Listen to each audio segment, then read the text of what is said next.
Welcome to WOW, the Woman of the Week podcast series from Pharma Voice.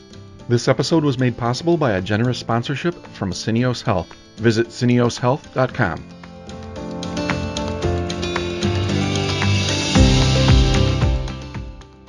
In this episode, Taryn Grome, editor-in-chief of Pharma Voice magazine, meets with Maria Tender, head of strategy, Syneos Health.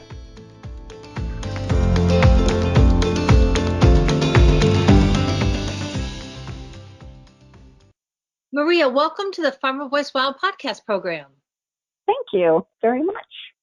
You recently joined Syneos Health as head of strategy communications after more than 2 decades at DDB. Please tell us about this next chapter of your journey. Wow. 2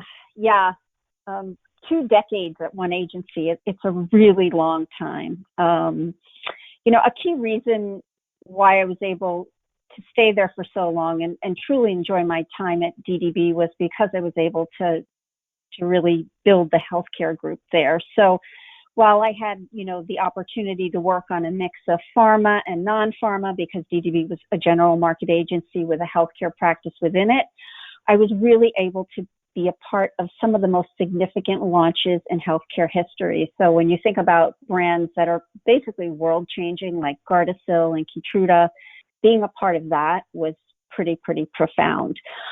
What I see now at Syneos is that this next chapter is really an extension of that work. And I think the biggest difference for me in this role is that everyone around me at Syneos, and there are 24,000 people, in fact, they have that same commitment to health that I do. So that's, I think, the difference. I'm extending the work that I have been doing and just privileged to be a part of it.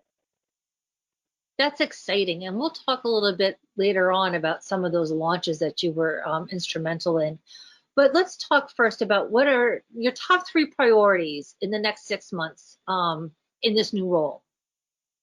Okay, that's a great question. I would say that first and foremost, unleashing the talent that's already at Syneos. I'm every time I open up a new door or get onto a new call, or a new Zoom, there's a group of people who are really passionate about healthcare.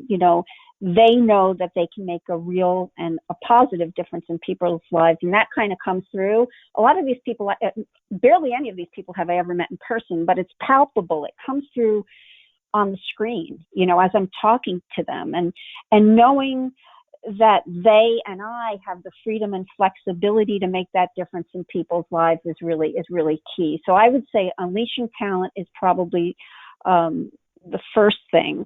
The other thing is, Tim Pentello, who is the president, he and I have known each other for the better part of a decade, and, he brought me in, and he knows how important strategic planning is for our clients. And I think, he and I agree that it needs to be the right combination of rational and emotional in structure. So I'm really here to challenge, elevate our thinking, and bring enhanced value to our current and to our future clients. The other thing I would say, again, and it's so interesting to experience a new job after 24 years and meeting everyone virtually. But what I'm finding is that, Syneos has such a strong and inclusive and collaborative culture that my goal would be to break down really any remaining silos that might exist across strategy, creative, data analytics, behavioral sciences, all of which, Syneos has. But what I'm really looking to do is bring together the best talent and thinking across our organization really each and every day. And I like I said, I discover something new each and every day, and it's always a welcome aha as I'm navigating my day, because I realize, oh, we have that. That's a good thing. I don't have to go anywhere for that. We have it right here. So there's something just very refreshing about that. There's something energizing about that. Just again, a group of great people, and I'm privileged to be a part of the company. That's awesome. And what a way to start, right? In the middle of a pandemic. That's just not good timing, I would think. But I would think it also offers you some unique opportunities to get to know people that across, as you said, the thousands and thousands of folks at Syneos Health that maybe you wouldn't get to meet because of this new technology and this new digital era that we're living in. It's so funny that you say that, because part of my remit is bringing together all of the different disparate agencies and helping us all be one cohesive whole. And when I'm on these calls, and we use Teams, when I'm on these Teams calls, I have no idea where anyone is sitting. I don't know what office they're in. I have no preconceived notions of who does what. So for me, we're all in it together. So, Great, it's great it's a great, and just bringing together these virtual teams, like I have people from Columbus, I have people from LA, we have people from New York, and they're all on the team. And it really doesn't matter where they're sitting or what their official hub is. They're all on this collective team together, and it's great to see it. And again, for me, not having any background on mostly everyone, it's easy to just make it happen. So that's another part that I think has been sort of a silver lining maybe in all of this. Well, and we need to look for those silver linings wherever we go, for sure. Yep. You outlined those top 3 priorities for the next 6 months or so, but let's talk about, what is your longer term vision for the communications division? Wow. That's a good question. I mean, there's probably several visions, but because of the kind of company that I'm finding Syneos, and not just Syneos Health comms, but also, the fact that we do have a clinical side to our business, Sure. Which, really is just life-changing for everyone. And the fact that, we have the ability we're the only company that can really take people from lab to life. From a communication standpoint, I would say that, for us, and my vision would be to be the most revered, most innovative, most consumer-centric healthcare communication group in the world. And I can see that. I can say that actually, because only Syneos, comes from and is part of a global healthcare company. It's not an agency network. And I come from an agency network, and there's nothing wrong with agency networks, but we are a healthcare company with everything except the actual compounds. We don't manufacture the compounds. So there's something very important about that, because you have a line into clinical when you need it. If I'm doing a project and I need to talk to an expert in hemophilia, I'm able to pick up the phone and call someone in clinical and ask them about hemophilia. And this person is an expert. This person is a physician. This person is on the front lines of clinical. Those are the types of things that I have the ability to now tap into because I'm a part of Syneos. And because I'm able to tap into that, I do think that the longer term vision can be something that we achieve together. Let's all strike that thing about together and achieve together. Maybe it is something that I think that we can achieve and truly realize, our goal of being the most, customer-centric healthcare communications group in the world. That's fantastic. That's a lofty goal. It is. But I think if anything, I'm finding that it's not just the talent, but it's also the resource. It's the business that we're in. We are, that's what it is. It's what we do. Right. I love that. That's the business that we're in. That's fantastic. It's like healthcare isn't a condiment. No. At Syneos, we are the full meal. We are it. So, yeah. That's a great soundbite. Yeah. Healthcare is not a condiment. I love it. So let's talk about some of the key learnings that you're bringing to the table from your launching of some of these worldwide brands, and how is that bleeding into your efforts at Syneos? I started out in advertising a really long time ago, but we won't talk about that. And specifically, when I started at DDB, I started working on the Hershey account, and ironically, when I left DDB, I was working on a diabetes business. So I've really been able to kind of see the full spectrum of what causes and then how we cure diseases. But I think ultimately, I think what I can bring to my role is respect I'd say for patients and for those really in great need. It's one thing to sell someone a Pepsi, and not to pick on Pepsi, but it's another thing to inform them about their options for treating what could be a life-altering disease, right? So it's critical to really have reference for the work that HCPs do, the knowledge they have, and the relationship that we want to own with the patient. So those are some of the things that I feel, I want to bring forward into my new role. That's awesome. That's a very funny analogy. So it really is the circle of life, right? It is. It is. So, one of the things that we hear a lot about is that there are so many outlets today for communications, and there's so much noise out there.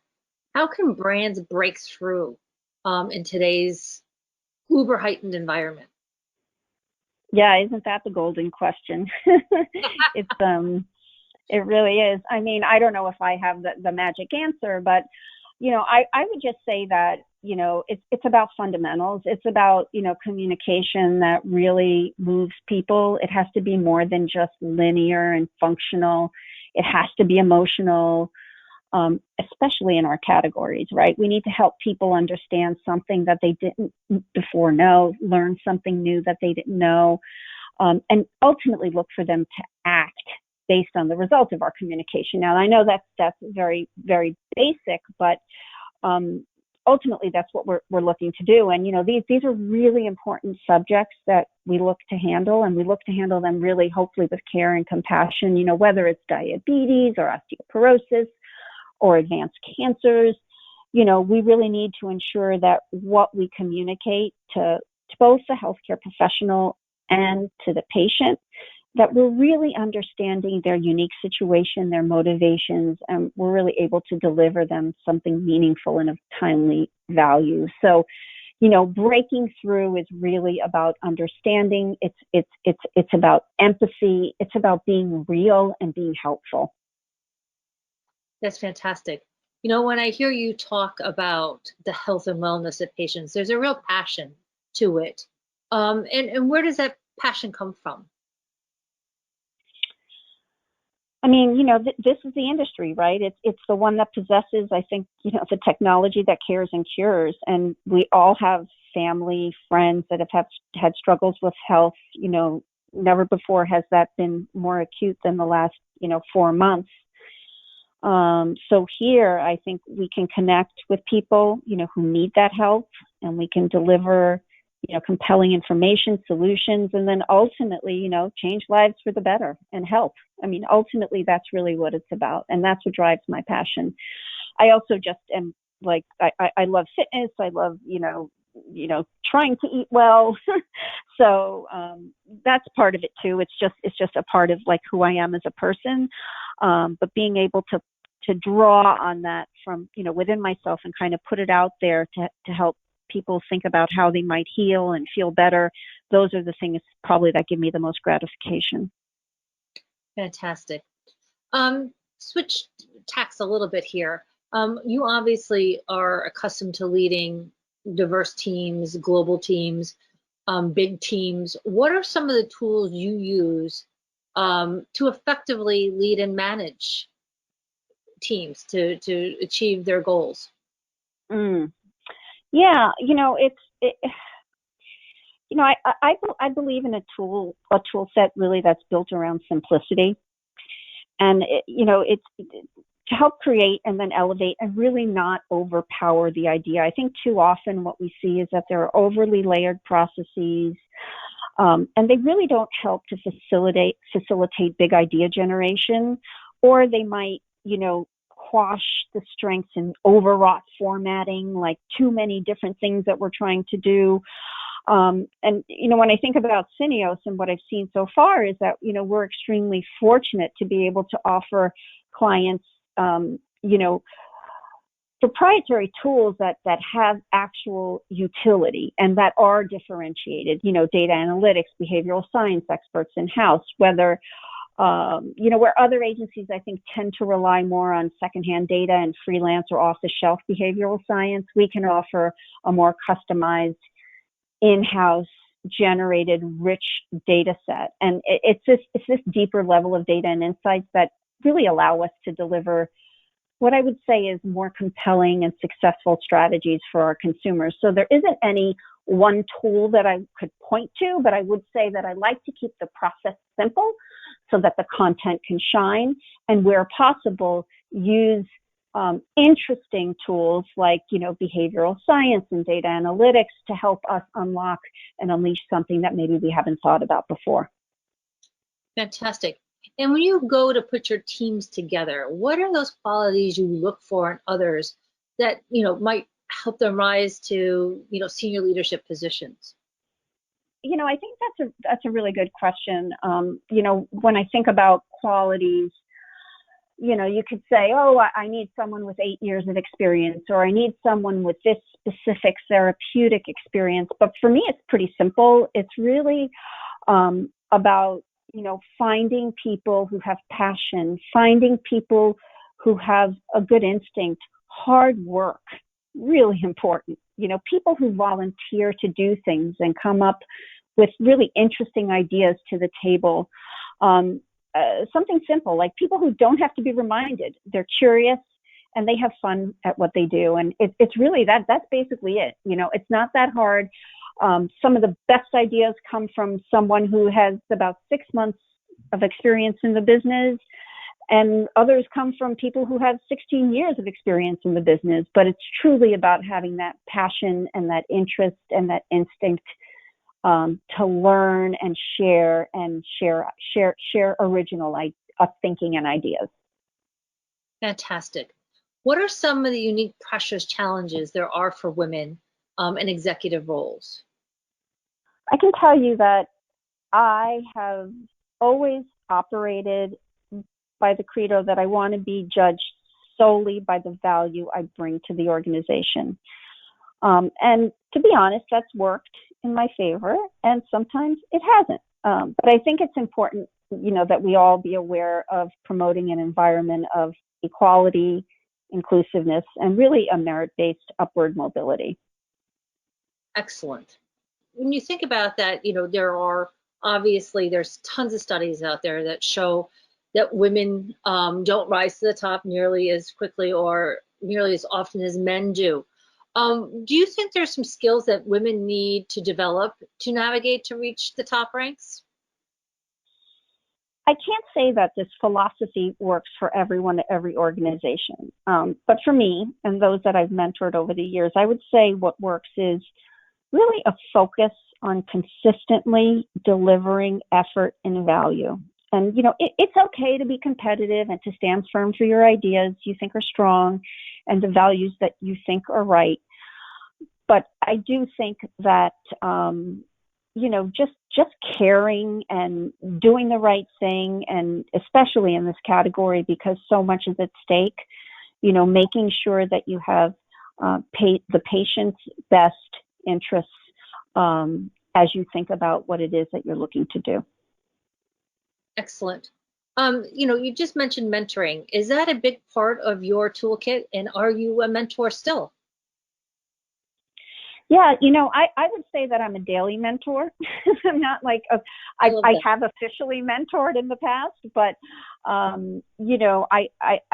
tend to reach out when I see talent in the organization, and I've been discovering a lot of it actually at Syneos over the last few months. And I will kind of silently mentor someone, whether it's through a text, whether it's through an email, whether it's through a, hey, how about this? Or I love that. Let's build on it this way. Or, hey, can you help me with this? So I don't do it, I think, in a formal or structured way, but I do it all the time. Excellent. Now, if you were to dial up the Wayback Machine, is there anything you know now that you wish you had known as you were moving up the ranks? I would say trust your gut. I would say, be brave. But I also think it's very important to be grounded. Read the entire RFP. Do your research before a meeting. Know the facts. It basically, it'll make the work more interesting and it'll make your work better. Excellent. And then finally, because it is our WOW podcast program. Tell me about an Mhm. accomplishment or a WOW moment that shaped your career. I've probably had a few because I've, again, had the privilege of, working in so many therapeutic categories from Alzheimer's, which we have yet to find something for, to osteoporosis, diabetes. But, having had the privilege to work on the launch of Keytruda and to be a part of all the promise it holds for people that need it most, to talk with patients and HCPs to understand their unique and what really are Herculean struggles, accomplishments, and even setbacks. And to be able to create a strategy that comes from their strengths and resonate it with them and for them, I'm really, truly proud of that work. And I think that helped to shape my career, I would say, in a way, even though it came later in my career. But it probably also helped me make the leap to an all healthcare company like Syneos, so that I could be around people with like-minded interests. That's a great one. Thank you so much for sharing. And thank you, Maria, for being part of our WOW podcast program. It was truly great to get a chance to know you a little bit better. And I want to wish you sincere good luck as you forge ahead over the next months and years. Oh, thank you so much. And thank you for putting a spotlight on women. Thank you for listening to this episode of WOW, the Woman of the Week podcast. And thanks again to Syneos Health for sponsoring this episode. For more information, visit syneoshealth.com. And don't forget to check out our other WOW episodes at pharmavoice.com/wow. This 2020 program is copyrighted by PharmaLinks LLC.